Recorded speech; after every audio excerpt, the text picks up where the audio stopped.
Hello friends, welcome to Biology classes. From today's session, we are going to start a new topic, the topic of politics and society. This particular topic, you will find it explicitly mentioned in your Sociology paper 1. This topic has the following subtopics. Subtopics you can see on the screen. The first topic is sociological theories of power. In this particular topic, we'll understand what is the meaning of power. Different thinkers have looked at power from different perspectives. We'll understand that. What is the conflict perspective of power? What is the consensus perspective of power? What is the view of Weber on power? What is the view of Marx on power? What does the active class talk about power? So we'll look at it. We'll understand the nature of power, we'll understand source of power, and we'll also understand the distribution of power. The next subtopic again consists of multiple topics. So in this, we'll be discussing about power elite. That means in any society, according to this theory, there are certain few people. They are the ones who have access to the power structures. They are the ones who hold power. The elite hold power in a society. So what are different theories related to it? Classical elite theories as well as the power elite theories. We'll discuss all these things in this session. Then we will be talking about bureaucracy. If you remember, we had discussed about bureaucracy when we were discussing about Weber. In this session, we are going to take it forward. We'll be talking about the things that Weber talked about. So some overlap will be there, and apart from that, some more dimensions we'll be covering. So bureaucracy is the next topic in this subtopic. Then we will discuss about certain groups, certain organizations through which power can be accessed, or who have an important say in the power corridors. So we'll be discussing about pressure group and political parties. What are political parties? We are all aware of it. At least we have a rough idea. We see all the different political parties around us. For example, BJP, Congress, they are all political parties. Now, what is a political party? What are its functions? What is its role? What are the different types of political parties? What are the different types of party systems? All these things we are going to discuss in this session. We'll also discuss about pressure groups. Pressure groups are those institutions which also have a role to play in our political structures. They influence the policy making processes, but they influence the policy making process by remaining outside the system. So we'll understand how pressure group influence politics. What is the role of pressure groups in society? What are the different kinds of pressure groups? All these things we are going to cover in this session. In the next subtopic, you'll see some new concepts. For example, the concept of nation state, citizenship, democracy, they are all modern concepts. So we'll be understanding them. We'll understand what is nation. In recent times, you will have come across these debates, whether you're national, whether you're international. So all these things you can understand if you understand what nation is. So we'll understand what is the meaning of nation, how old is the concept of nation, we'll also understand what is nationalism, which is quite frequently in the news. What is nationalism? What are the different types of nationalism? So all these things, what are the consequences of nationalism? So we first understand that. Since we're talking about nation, it is also important for us to understand what is a state. Nation and state, how they are different. How nation and state can also converge sometimes. Nation states are there. Also there can be nations without state. We'll understand that. After this, we'll discuss the concept of citizenship. If you're talking about states, then we have to discuss about citizenship. So we'll discuss what is the meaning of citizenship, how the concept of citizenship has evolved over the period of time. Then we will discuss a very, very important concept, the concept of democracy. What do we mean by democracy? What are the characteristics of democracy? What are the features of democracy? What are the different types of democracy? Ideally, what should happen in democracy and how we are at present. So all these important aspects will be covered in this session. Then we'll discuss about civil society. Civil society, we might be aware of civil society at different points of time. We might have come across civil societies. We might also be part of civil society. Many of you might be working with NGOs. So what is a civil society? What role it has to play in the society? How old is this concept of civil society? What is the convergence between democracy and civil society? Is civil society important for democracy? Is civil society antithetical for democracy? We'll understand that. Can civil society make our democracy healthier? Can it make it more vibrant? Or can civil society poses some threat for our democracy? So we'll look at these two topics together. We'll understand civil society first, we'll understand democracy, and we'll look at the convergence. Then another topic, ideology. What do we mean by ideology? What are the different kinds of ideology? What is the role of ideology? And ideology plays a very important role in the next part, especially when we're discussing about social movements. So in the next subtopic, you can observe there are multiple, even smaller topics. In the next subtopic, you can notice there are even more number of topics. We'll first discuss about collective action. What is the meaning of collective action? Collective, it involves collectivity. Some people, group is coming together. We'll understand what is protest, what is agitation, what is social movement, what is revolution. All these terms might sound similar to you right now, but they are having different meanings. And over a period of time, when you start studying these things, when you have completed the sessions, you will realize the finer differences, the minute differences, the nuances when it comes to these topics. You will start appreciating how a protest can be different from agitation, how a social movement is different from a revolution. And you will come across when you start reading newspapers, when you keep covering these things, you will understand that how this thing is different from others. And sometimes you might also spot how our journalists might be going wrong at some point of time. So this is about the overview of the things that we're going to cover in this part of the syllabus, in this part of the topic. So we'll start with sociological theories of power. In this topic, we'll understand what is the meaning of power, what is the nature of power, how power is distributed within society, and what are the different sources of power. And we will understand this through the lens of different thinkers. Different thinkers view power in different manners, and we will look at all these perspectives. First, we'll understand how Karl Marx views power. According to Karl Marx, power is nothing but coercion. We are forcing someone to behave in a particular manner. It's coercion. He feels that power is held by a particular group in the society, and that person, that particular group holds the power at the expense of others. According to Marx, the society is divided into different classes. These classes are formed on the basis of ownership of the means of production. The class which owns the means of production, it is one class. The class which has to work for those who have the ownership of production, they constitute the other class. At different points of time, at different stages, you will find different kinds of classes. But the society is always divided into classes. For example, he says that the capitalist society, it is divided into two classes, the capitalist class and the proletariat class. Before that, the society was divided into feudal, one class which was the class of the feudal lords, and another class that was the serfs who used to work for the feudal lords. Before that, it was the slave society. Society is always divided. And one class, the haves, they have power at the cost of the have-nots. Now, he says the source of the power, how is one particular class powerful and the other class is not powerful? He says the source of the power lies in the economic infrastructure of the society. That means those who have ownership of the modes of production, they are the powerful. Those who do not have ownership over the modes of production, they are less powerful. For example, capitalist, they will be more powerful in the capitalist society. The feudal lords, they will be more powerful in the feudal society. The masters, they are more powerful in the slave society, in the ancient society. He says that the dominant class can resort to naked force. Directly, brutally, it can use force. But it might also happen that they're not using naked force. Sometimes this usage of force or sometimes the usage of coercion might not be obvious. But that does not mean that exploitation is not happening. They are applying force, but it might not be obvious, it might not be observed. But that does not mean there is no exploitation. How this is happening? He's saying that this can happen through the process of ideology. False consciousness is generated in the society, and through that, one class is trying to dominate over another. Because those who are dominated, they get blinded. They become unaware of their own objective reality. The ideology that is so strong, it blinds them. You are not realizing that you are being exploited. How this happens? He says that through different institutions of socialization, all these things happen. For example, if you remember, Marx talked about the base and the superstructure. The superstructure will have different institutions. The institution of family, the institution of the legal institutions, political institutions, the religious institutions. Now, these institutions will socialize an individual to believe that the coercion that is happening, the exploitation that he's facing, the oppression that he's facing is just. So this force, this coercion might not seem obvious to you. Through institutions of socialization, the real character of the class society is justified. You feel the coercion that exists is justified in nature. And this leads to prevalence of inequality in society. This leads to prevalence of dominance in the society. He feels that these unequal structures, these domination can be changed. Power can be returned to the people. But this can only happen if the economic infrastructure is changed. That is the sole reason why one particular class is having more power than another. So power can be returned to the people if the economic infrastructure is changed. That means if people are able to commonly own the modes of production. And that can only happen if there is a revolution. So through revolution, the power structures can change. Through revolution, people can themselves assume power. But till that point of time, one class will exercise power over the have-nots. And the have-nots might realize it, they might not realize it. The haves can use brute force, they can use naked force, or they can dominate over the have-nots through ideology. And this ideology is through the superstructure, the different institutions which are part of the superstructure. So this is the perception, the view of Marx when it comes to power. Weber also talks about power. The way Weber views society is very important to understand his notion, his conception of power. According to Weber, society is characterized by mutual opposition of force. That means in society there are different kinds of people. There are different kinds of individuals. Every individual's goal, every individual's interest is different. There can be a group, its goal, its interest will be different from the goals and interests of another group. So there is always this opposition. What happens is, if one particular individual, one particular group tries to realize his or her interest or group interest, there will be an opposition. It will be opposite to the interest of others because society is characterized by that difference in interest. Let's say A is here, B is here. If A wants to achieve his or her interest, it might go against the interest of B. So A will be facing some resistance. According to Weber, power is the means of overcoming the resistance. If A is able to achieve its goal in the face of resistance by B, that means A is powerful. Society is characterized by differences in interest, it is characterized by differences in goals. If one individual, one group tries to achieve his or her interest or their goals, there will be opposition from other parties. If the individual is able to achieve despite the resistance, that means that particular individual or that particular group is powerful. This is the way Weber views power. He has given a formal definition of power, a very important definition. According to Weber, power refers to the chances of an individual or group to realize its will through communal action, even in the face of resistance by others. Communal action does not, we are not referring to communalism here. Communal action means coordinated activity. So you are coming together, you are coordinating so that you can attain some larger objective. So power refers to the chances of an individual or a group to realize its will, its own interest, its own goal through communal action, through a coordinated mechanism, even in the face of resistance by others. So this is the meaning of power as per Weber. This concept of power is called the constant sum concept or zero sum concept. What do we mean by this? What Weber is trying to say is, if A becomes powerful, then B will lose power. If A loses power, B is becoming powerful. So the sum total will always be constant. If there is positive here, here it will be negative. So the sum total will always be zero. Both cannot become powerful at the same time. If A is becoming powerful, that means A is able to achieve its interest at the cost of B's interest. B was opposing, but A could overcome it. A could overcome the resistance. So both A and B cannot be powerful at the same time. A is powerful, A is becoming powerful, or B is becoming powerful. So this concept is called the constant sum concept or zero sum concept. Now another thing Weber says is, he identifies the basis of power. On what basis you can have power? One basis of power is tradition. Another basis is charisma. Third basis is legal rationale. We have already discussed that. When we were discussing about Weber, when we talked about thinkers, we discussed Weber. In that we had discussed this. How? We can just recollect examples. How on the basis of tradition one can exert power. For example, you might be listening to your parents or elderly. It is as per our tradition, we should respect our elderly. We should listen to them. So we respect elderly. If elderly say something, we follow that. So this is the example of tradition. Elderly can make us do certain things. Charisma, on the basis of charisma also. There can be some leaders who can have a charisma. People listen to them. People act according to them. So that is charisma. Another basis of power is legal rationale. On the basis of laws, on the basis of rules, regulations, some people are given power and others follow them. So three bases of power has been identified by Weber. So this is the perception, this is the perspective of Weber when it comes to power. Similar kind of concepts have been given by some other thinkers. Robert Dahl and Sills, they also talk about similar kind of things. Robert Dahl says, if A has power over B, that means A can get B to do something that B would not do otherwise. In ideal scenario, B would not have done that. But since A is having power over B, A is able to convince B to do that, or forcing B to do that. That is the meaning of power. According to Edward Shields, a person is said to have power if he is influencing the behavior of others according to his or her own intentions. So you are making others behave according to your own intentions. That is the meaning of power. According to that, you are forcing someone to act in a particular manner, behave in a particular manner, which you would not have done in ideal scenario. According to Shields, you are forcing someone to behave in a particular manner, which is according to your own intentions. So these are two alternate perspectives when it comes to power. Now we will discuss about one more theory given by sociologist Stephen Lukes. According to Stephen Lukes, power is not just about overcoming resistance. That is what Weber had talked about. He says there are even more manifestations, more dimensions to it. According to Stephen Lukes, in recent times, in the times of globalization, in the times of mass media, transnational corporations, all these institutions like mass media, transnational corporations, multinational corporations, they are exerting influence on us, and we might not be even realizing that.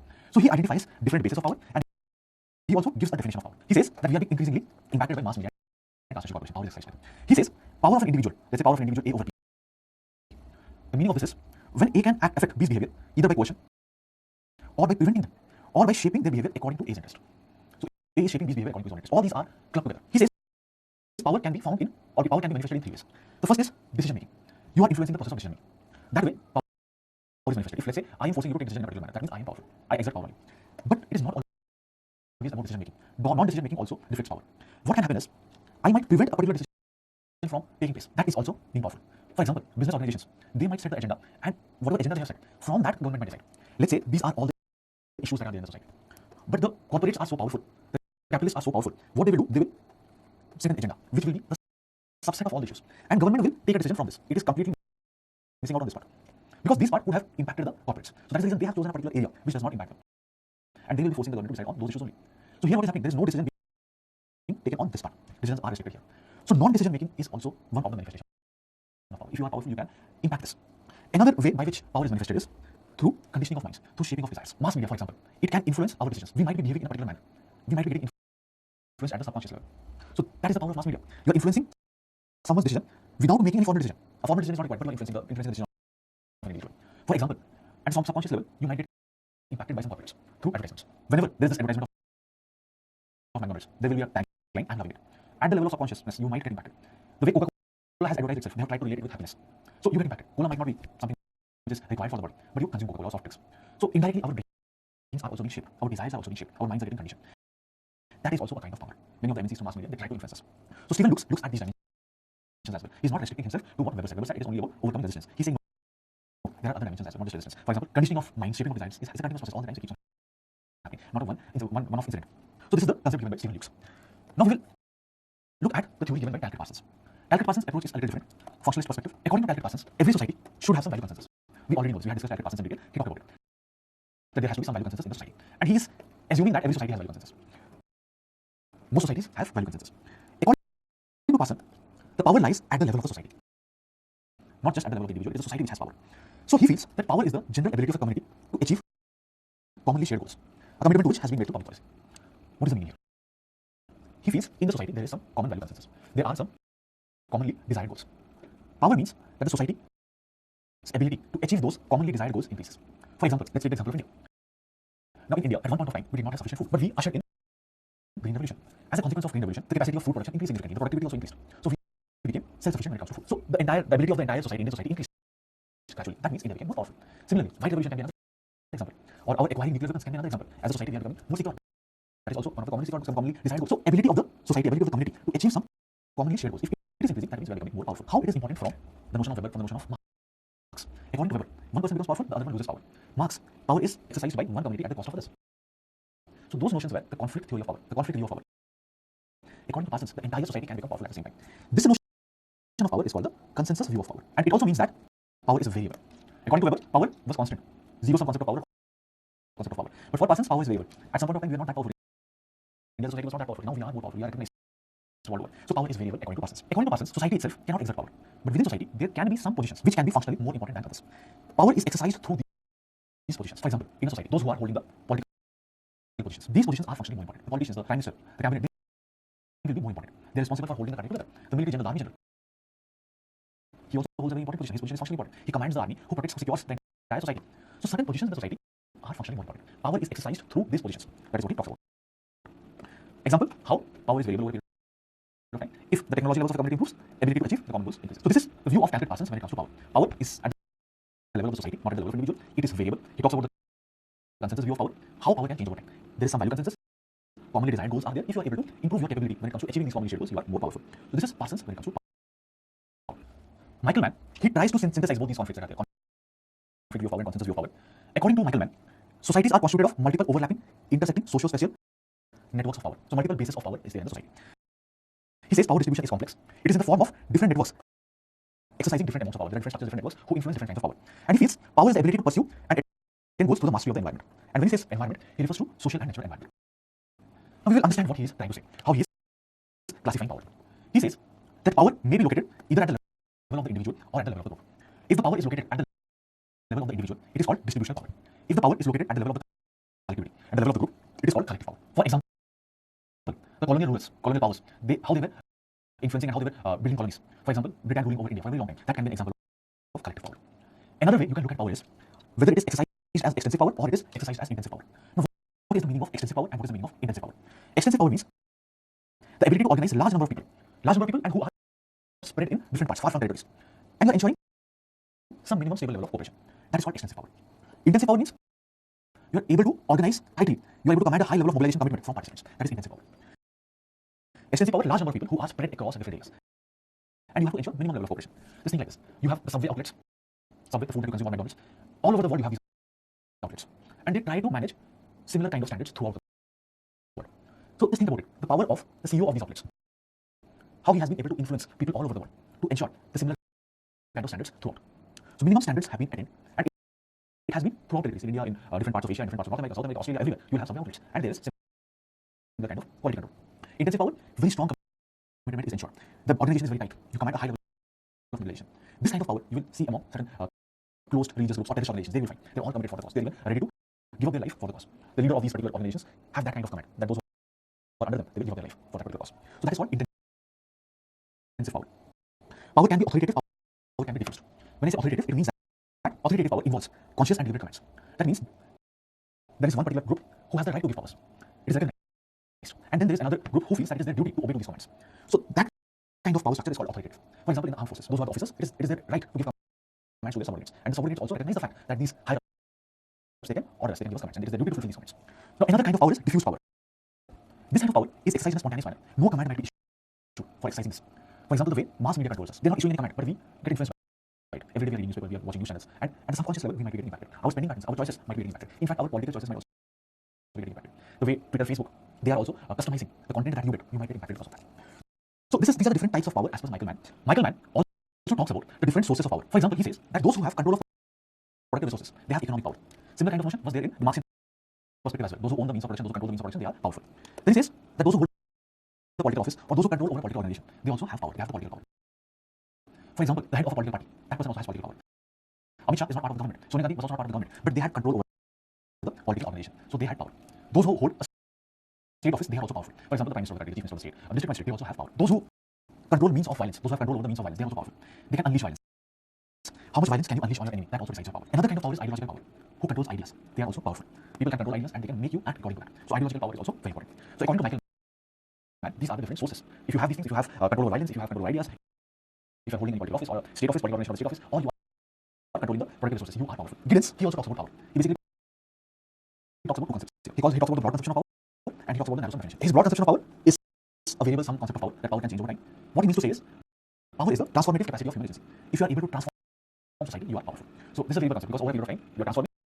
That means your capacity is increasing over a period of time. So broad conception of power is the variable sum concept of power. Power here means the transformative capacity. If you have the capacity to bring transformation. So that is the broad conception of power. Now, what is the narrow sum definition of power? According to it, power is the capacity to effect result when the outcome depends on the agencies of others. Final decision, let's say, final decision will be taken by someone else. But if you are powerful, you can change the outcome, even if the outcome depends on someone else. For example, in case of India, you would have observed different kinds of protests in the last couple of years. The Jats were protesting, the Gujars were protesting. They were demanding for greater amount of reservation. But who is the final authority who is going to decide that? It will be the government who will decide whether they want to increase reservation. If they are able to succeed in getting more reservation, that means they are able to ensure that the government decides in favor of greater reservation for Gujars or for Jats. That means they are powerful. So they were able to influence the outcome. The outcome was decided by the government. So that is another perspective given by Giddens. So Giddens talks about both the things, the narrow sum definition as well as the broad conception. French and Raven, they have talked about 5 bases of power. They've classified it into 5 categories. How you are powerful. First base is legitimate. It is the belief that the person in power has the formal right to issue orders, to make demands, and to expect others to be compliant and obedient to his or her demands. This is legitimate. For example, all the bodies within the government. For example, district magistrate, he is issuing some notifications. So it is legitimate on his part to issue these notifications, and it is expected out of people in that district to be obedient, to follow those particular instructions. So this is a legitimate case. Another way by which a particular individual can have power is his ability to provide rewards. If an individual has the ability to favorably compensate another person for compliance of rules or targets, then that person also has power. For example, if a manager has the ability to give extra rewards, to give some compensation, extra compensation, to ensure better appraisal of his subordinate, because the subordinate could achieve the yearly targets, that person is having power. That particular manager is having power. So if you have the ability to reward someone, then you are also powerful. Sometimes some people can have power because they have certain skill or they have certain knowledge. So because of your expertise, you are powerful. Example, the kind of economics we are becoming knowledge economy. Knowledge is valued in this kind of economy. The kind of organizations, consulting organizations, is valued. Those who have higher amount of knowledge, they will be considered more powerful. What is referent power? Some people might have a perceived attractiveness. Because of that perceived attractiveness, they also hold some power. So that person's attributes might be very attractive, and because of that, they can influence someone's decision. So that kind of power is referent power. Another kind of power is coercive power. It is the belief that a person can punish others for non-compliance. If there are certain rules and regulations, if you are not following the rules and regulations, you can be punished for it. So that kind of power is coercive power. Who has that? For example, the police officials, they have it. The tax officials, they might have it. The judicial officials, they can also ensure this. So these are the 5 bases of power as per French and Raven. And later on, they also talk about another dimension, information power. Those who are having more information will be having more power. So this is the classification given by French and Raven. Jean Sharp, in the book From Dictatorship to Democracy, a conceptual framework for liberation, focuses on another dimension. He talks about the role of obedience when it comes to power. Power structures, they rely on obedience of the subjects. If the subjects are obedient, then you will be powerful. If your subjects start disrespecting you, if your subjects stop obeying you, you will no longer be powerful. So obedience is a very important part here. In his work, Counter Power, Making Change Happen, 2011, he talks about another dimension. He talks about the power that is possessed by the oppressed. It is not just the power with the elite, but sometimes power might also be there with the oppressed. And It is a kind of counterpower. It can counterweight the power of the elite. But this is kind of a manifest power. It is not always visible. But it can be visible whenever there is a social movement. It is at that point of time that oppressed people come out to the streets and they exercise their power. Normal everyday activity you might not see this power. But during the time of social movement, this kind of power is visible. So power is there with the oppressed as well, as per India. Another theory of power is the elite theory. According to this theory, power is exercised by few people at the top who excel. This theory was developed in reaction to the Marxian theory. According to the Marxist theory, that there will be a proletarian revolution, and in this proletarian revolution, after the proletarian revolution, there will be a classless society. And in this classless society, everything will be held in common. So everyone will be holding power together. But elite theory says that this is not going to happen. In every society, it is a small group of people who hold on to power. There's a small group, these people excel, and this group can be formed because of multiple factors. And these people will always hold on to power. Masses will never be holding power in common. So this is what is elite theory. And this particular elite theory we'll be discussing in details. In fact, the next topic after this is elite theory, power elite. So there will be discussing about the classical elite theory. They believe that you have certain characteristics because of which you are powerful. Most times I talk about it. Certain psychological characteristics because of they are powerful. Or in a particular society, some characteristics are valued. If you possess those characteristics, you are powerful. On the power elite theory given by C. He says that it is not people who are powerful, but it is certain institutions which have certain positions which are having a lot of power. Those people who occupy those positions in that economy, in that institution, they are more powerful. So elite theory says that only a few people who excel, they are the ones who hold on to power. We'll discuss that in debate. This is also one of the theories related to power. Another concept here, the concept of organizational power, that the power rests with certain organizations. We can find this in the writings of Weber and Karl Marx. According to Weber, power is exercised by communal action. We read that the definition of power, you are able to realize your own goal, your own interest through coordinated activity, through communal action, in the face of resistance by others. According to Weber, power is exercised by a coordinated activity, communal action, people are coming together. So organizations have power, coordinated activity ensures power. Marx also talks about power, and Marx also talks about organizational power. According to Marx, class for itself is very important for exercise of power. As long as the proletariats are class in itself, they're not aware of their objective reality. They have not developed the subjective awareness of the objective reality. They're not realizing they're being exploited. There will not be any revolution. Whenever they develop this class consciousness, whenever they become class for itself, from class in itself, they will exercise power. There will be revolution. It will lead to creation of a classless society. So Marx and Weber, they saw power in terms of organization, and they felt that class in itself, or class in itself as per Marx, they felt that unorganized masses do not wield power. You have to become organized to wield power. So according to Weber and Marx, unorganized power do not have any strength, or they do not have the power. The last statement just to correct it. So according to Weber and Marx, unorganized masses, they do not wield power. It is the organization who wields power. Now, what is the reason organizations have power? What is the basis for organizational power? Organization means plurality. That means you have more number of actors. You have more amount of resources at your disposal. Since you have more resources at your disposal, you are more powerful. Because of organization, that means you have more number of people. If you have more number of people, there will be division of labor. And because of division of labor, there will be specialization. You can go for multi-pronged strategy. There can be a coordinated exercise. So because of division of labor, because of specialization, the organization can adopt multi-pronged strategy and they can have a coordinated exercise. Also, organizational power depends on leadership. Quality of leadership is very important here. Now, since you are forming a group, you can also form alliances. You can forge alliances and you can defeat other organizations. You can be stronger. You can counter other organizations. So on this basis, organizations can have large power. Thus, power is vested in the organizations, and unorganized people, unorganized masses do not have power. So that is the perception given by Weber and Marx. But can the unorganized masses be organized so that they can have power? What Weber is saying is, formation of party can lead to power. Party can be the basis of power. He defines what is a party. Party is an associative type of organizational structure. It is built around a common interest. If individuals, they act singly, they might cut each other out. One individual, his interest is something, another individual, his interest is something. So they will be cutting each other out. So no one is getting benefited in the process. But if they are forming an organization, an associative type of relationship, on the basis of common interest, they can be more powerful. So party can lead to power. These organizational structures can channelize the energy of the people towards a common goal. That way, unorganized masses can become organized and can command some power. What does Marx say? Marx is also saying the same thing, that masses do not have power.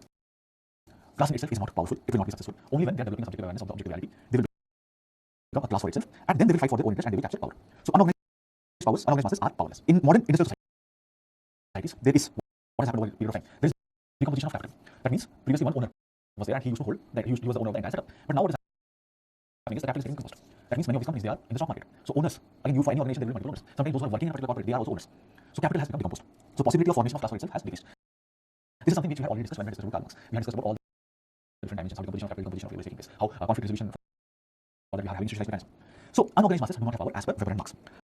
But under special circumstances, masses can also come together. They might share their sense of deprivation. They might develop leadership. They might develop ideology. An organizational structure can come into being, and it can lead to mass movements. And these mass movements will lead to the masses acquiring power. For example, the Mahar movement in India, Dravidian movement in India, they are examples of this. Masses are participating here. Masses are coming together. They feel that there is some common grievances. Mahar movement, there is discrimination towards Mahar, one of the community which is considered low in the caste hierarchy. Dravidian movement, language is a very important issue here. Identity become a very important issue here. So they are having some common sense of deprivation. The masses are coming together. Leaders are emerging here. Ideologies are coming into being. Organizational structures are developing, and it is leading to mass movement. Masses are getting power. So sometimes in certain conditions, certain situations, masses can also develop power. But at the same time, masses can also have power. It is not that masses don't have power. Unorganized power can be there. There are different manifestations of unorganized power. For example, there can be passive non-cooperation. Masses decide that they will not cooperate. During India's struggle for independence, we have observed that cooperation can be a mechanism. Another way by which masses can have power is through mass market. You might have observed in recent times. For example, Amazon was selling some doormat in which the image of the goddess was there. It was also selling doormats which had Indian flag. So the masses, they resisted. They downgraded the app. So again, they had to pull back the products. You might have also observed this thing that in India, religious sentiments are hurt when beef is consumed. So there were some allegations that some of the food chains, they were selling beef. For example, there was allegation against McDonald's. So there was resentment by the masses. So the market forces had to revert back. So because of mass market also, because of this market, the masses also influence some power. Sometimes the unorganized masses can also access power through illegitimate means. Mob violence, for example, illegitimate means, rioting. Through that also they can exert power. Apart from that, democracy, elections in democratic countries, that is also another mechanism by which unorganized masses can also influence power. So this is about organized and unorganized power. What is organized power? What is the view of Marx? What is the view of Weber? They feel that it is the organization which has power. But there can be certain circumstances in which the unorganized masses can also wield power. If they're forming a party, if a class in itself becomes class for itself, or sometimes the examples of Mahar movement, the example of rebel movement. Because of common sense of derivation, leadership, organized structure can develop, mass movement can be there, and you are getting power. Also through these ways, through non-cooperation, through illegitimate means, through the power of mass market, and through the democratic process, through the process of election. So these are the different sociological theories of power. What are the different perspectives? We started with the perspective of Marx, we discussed about Weber, we discussed about Stephen Hughes, we discussed about Calvin Parsons, we discussed about Michael Mann, we discussed about Giddens. So different theories of power. We also discussed about the different sources of power, different bases of power. We also discussed about the elite rule, what is the elite theory of power, which we are going to discuss in details. And organizations, do they have power? Can unorganized masses have power? So this sums up our discussion on power. We'll carry this discussion forward when we'll be talking about elite theory. Thank you.